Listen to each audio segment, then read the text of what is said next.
super overheating of the sun. Now, microwave is referred as an electromagnetic spectrum of large infrared waves and short radio waves that work together to cook the food. Now, just picture yourself in a microwave. What it would do. Just imagine. Now, this is different types of energy being used in different types of ways as far as the super overheating of the sun. With the electromagnetic spectrum, radiation, light,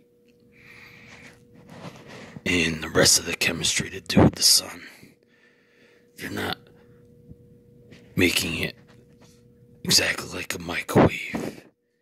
They're using it in a different way to cause, eventually, I'll say, to cause crazy weather conditions, out of control weather conditions, out of control hurricanes, volcanoes, you name it. And Anonymous is here to keep you updated. So, expect me personally